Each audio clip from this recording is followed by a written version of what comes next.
എന്താണ് ശരിക്കും ഇതിപ്പോൾ നമ്മളിപ്പോൾ മൈക്രോ പ്ലാസ്റ്റിക് അത് ക്ലീൻ ചെയ്യുന്ന എന്ന രീതിയിൽ പറഞ്ഞു. എന്താണ് അതിൻ്റെ ആവശ്യകത ശരിക്കും ഇപ്പോൾ?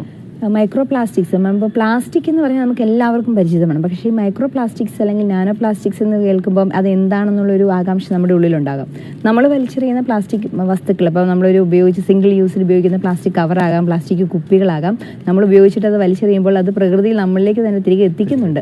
അതെങ്ങനെയാണെന്ന് ചോദിച്ചാൽ, നമ്മൾ പ്ലാസ്റ്റിക് മെറ്റീരിയൽസ് വർഷങ്ങളെടുക്കും ഇതൊന്നും ഭൂമിയിലെ മണ്ണിനോട് അലിഞ്ഞു ചേരാനായിട്ട്. വർഷങ്ങൾക്ക് നമ്മുടെ ഒരു ജനറേഷനിലൊന്നും അങ്ങനെ കിട്ടില്ല.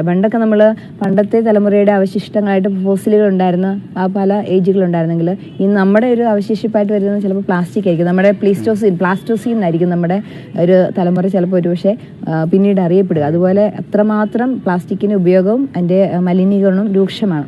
അപ്പോൾ ഈ പ്ലാസ്റ്റിക് വസ്തുക്കൾ മണ്ണിലേക്ക് ചേരുന്നതിന് മുമ്പായിട്ട് പലതരത്തിലുള്ള കെമിക്കൽ റിയാക്ഷൻസ്, പിന്നെ സൂര്യപ്രകാശം തട്ടുമ്പോൾ UV റേഡിയേഷൻ വഴിയും അതുപോലെ തന്നെ മെക്കാനിക്കലായിട്ടുള്ള ഡീഗ്രഡേഷൻ വഴിയായിട്ട് ചെറിയ ചെറിയ പാർട്ടിക്കിൾസ് ആയിട്ട് ഇത് മാറുന്നുണ്ട്. അപ്പോൾ അതിൽ തന്നെ 5 മില്ലിമീറ്ററിനിടയിലും 1 മില്ലി മൈക്രോണിന് ഇടയിൽ വരുന്ന സൈസാണ് ഈ മൈക്രോ പ്ലാസ്റ്റിക് എന്ന് പറയുന്നത്. ഈ 1 മില്ലി മൈക്രോണിന് താഴെ പോകുന്നതൊക്കെ നാനോ പ്ലാസ്റ്റിക്സ് ആണ്. അത് നമ്മുടെ ടിഷ്യൂസിലേക്കൊക്കെ ബ്ലഡിലേക്കും ടിഷ്യൂസിലേക്കൊക്കെ എത്തിച്ചേരാൻ പ്രാപ്തമാണ്.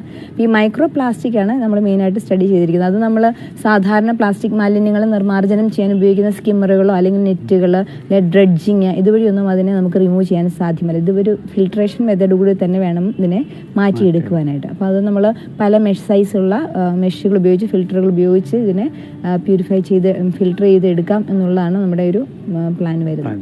നിലവിൽ ഇത്തരത്തിൽ എന്തെങ്കിലും പ്രവർത്തനം നടക്കുന്നുണ്ടോ? ഈ പറഞ്ഞ പോലെ വെള്ളത്തിലൂടെയുള്ള നിലവിൽ ബയോളജിക്കലായിട്ടുള്ള ഡീഗ്രഡേഷൻ പല മണ്ണിലും ജലത്തിലും ഒക്കെയുള്ള ബാക്ടീരിയകളെ ഉപയോഗിച്ച് മൈക്രോ ഓർഗാനിസംസിനെ ഉപയോഗിച്ചുകൊണ്ട് തന്നെ പ്ലാസ്റ്റിക്സിനെ ഡീഗ്രേഡ് ചെയ്യാനുള്ള ചില പദ്ധതികളും അല്ലെങ്കിൽ ചില ഇതുപോലെ റിസർച്ചുകളും ഇപ്പോഴും നടന്നുകൊണ്ടാണ് ഇരിക്കുന്നത്.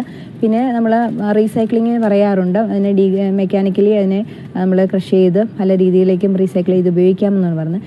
ഇങ്ങനെ ഒരു റോബോട്ടിക് ഫിഷ്, ഒരു യന്ത്രപരമായിട്ടുള്ള ഒരു ഡിവൈസസ് ഇതുവരെ ഡെവലപ്പ് ചെയ്തിട്ടില്ല. പക്ഷേ വിദേശ രാജ്യങ്ങളിലൊക്കെ ഇതിൻ്റെ പ്രോട്ടോടൈപ്പുകൾ ഇപ്പോഴും ഡെവലപ്മെന്റ് സ്റ്റേജിൽ തന്നെയാണ്. അതിൽ നിന്ന് ഒരു പ്രചോദനം കൂടി എനിക്ക് ലഭിച്ചിട്ടുണ്ട്. അങ്ങനെയാണെങ്കിൽ കേരളത്തിൽ ആദ്യമായിട്ടാണ് ഇത്തരത്തിലൊരു ഇങ്ങനൊരു ആശയം ആദ്യമായിട്ടാണ് വരുന്നത്. കേരളത്തിൽ തന്നെ, ഇന്ത്യയിൽ തന്നെയും. അപ്പം അത് നമ്മുടെ രാജ്യം അതൊന്ന് ഏറ്റെടുത്ത് അത് ചെയ്യുകയാണെങ്കിൽ നമുക്കും ഈ ഒരു വലിയൊരു വിപത്തിൽ നിന്നും ഒരു പരിധിവരെ നമുക്ക് രക്ഷപ്പെടാനായിട്ട് സാധിക്കും.